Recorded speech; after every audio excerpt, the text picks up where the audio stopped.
नमस्कार, आप देख रहे हैं मीडिया नई सुबह का खास programme face to Hamveer Singh. हमारे साथ हैं राहुल द्विवेदी जी, जो कि चेयरमैन हैं नेचर वेलफेयर काउंसिल के विषय में बात करेंगे। आप तो जानते हैं भारत में कितना प्रदूषण बढ़ रहा है, लेकिन राहुल सर ने इतना अच्छा कदम उठाया है जो पर्यावरण को बचाने का एक बहुत ही सराहनीय कदम है, जो कि हमारे देश की सरकार भी इस पर ध्यान दे रही है।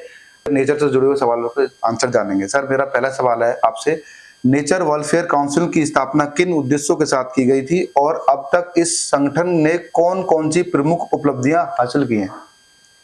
देखिए, जैसा कि जलवायु परिवर्तन की जो समस्या है, वो हमारे देश नहीं, ये पूरे विश्व का विषय है।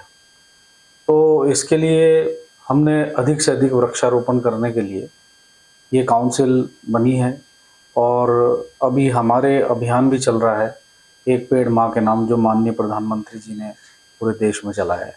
इसके अंतर्गत हम हर पंचायत स्तर पर, हर जिले स्तर पर, राज्य स्तर पर, हर जगह हम वृक्षारोपण कर रहे हैं।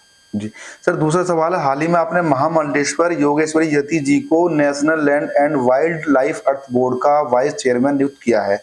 इस नियुक्ति के पीछे आपकी सोच और अपेक्षाएं क्या है? देखिए, योगेश्वरी यति जी जो हैं, वो पर्यावरण को लेकर बहुत सजगता से कार्य करती हैं और गौपालन से जुड़ी हुई हैं।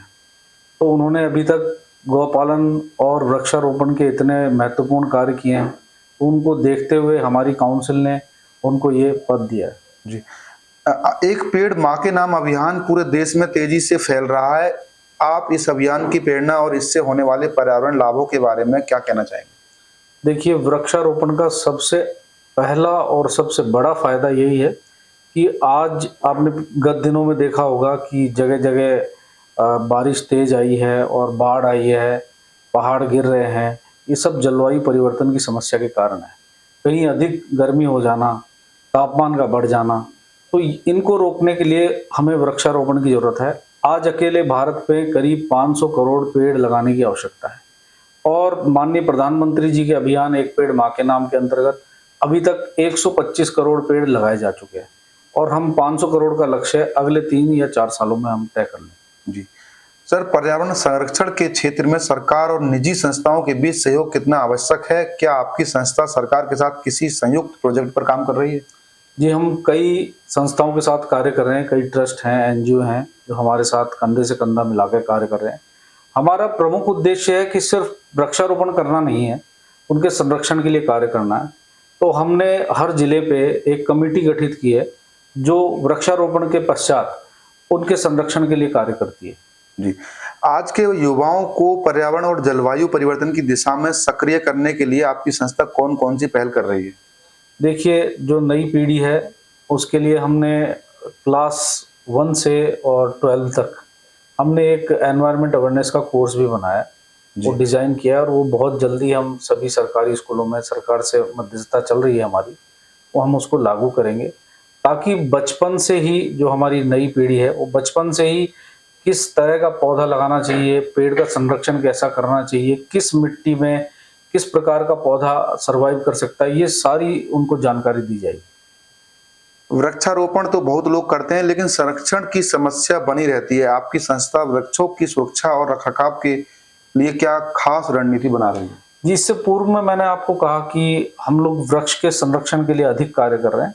इसके लिए हमने कमेटियां गठित कर रखी है जो बार बार जाकर वृक्ष को देखती भी है और हमने एक सुनिश्चित कर रखा है, जैसे कहीं हम वृक्षारोपण कर रहे हैं कि 3 साल तक हमने सभी को जिम्मेदारी दे रखी है कि 3 साल तक इस वृक्ष की हमको देखभाल करनी है। जी, national land and wildlife earth board के अंतर्गत वन्य जीव संरक्षण के लिए कौन सी नई योजनाएं शुरू करने की तैयारी है? देखिए, वाइल्ड लाइफ के अगर हम बात करें तो आज पक्षियों की और पशुओं की बहुत सारी प्रजातियां ऐसी है जो विलुप्त होने के कगार पे है।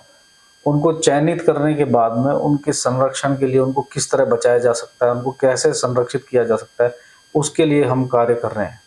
साथ ही में जो आपने देखा होगा ज़ू हैं हमारे, जी, अभयारण्य हैं जो बने हुए हैं, इनके अंदर जो जानवर हैं इनको भी अगर कोई सक्षम है तो हम लोग गोद लेने के लिए तैयार हैं और गोद लिया भी हमने कई जगह। जी, जलवायु परिवर्तन के इस दौर में ग्रामीण क्षेत्रों में जन जागरूकता बढ़ाना एक बड़ी चुनौती है। इस दिशा में आपकी संस्था क्या प्रयास है, क्या कर रही है? जी, बिल्कुल प्रयास कर रही है। हम लोग सोशल मीडिया के जरिए हम लोग ऐसे कैंपेन चलाते हैं जो जगह जगह जाकर वहाँ पर इसकी अवेयरनेस को बढ़ाया जाए, वृक्षारोपण के फायदे बताए जाते हैं, किस जलवायु के अंदर कौन सा पेड़ लग सकता है ये हम लोग बताते हैं।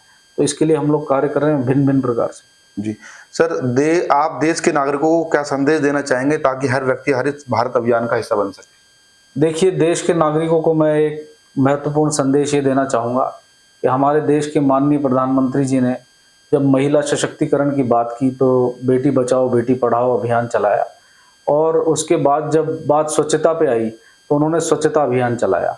उसी प्रकार अब माननीय प्रधानमंत्री जी ने एक पेड़ माँ के नाम अभियान हम सभी को दिया है, तो हमारी नैतिक जिम्मेदारी ये बनती है कि हम अधिक से अधिक वृक्षारोपण करें और हमारी इस धरती को हरियाली से भर दें। जी धन्यवाद हमसे बात करने के लिए। जी नमस्कार। कि हमने अभी पर्यावरण पे बात की, पर्यावरण से जुड़े हुए सवालों से आंसर हमने उनसे जाने, क्योंकि हम पर्यावरण हमारे जीवन में बहुत ही महत्वपूर्ण रखता है।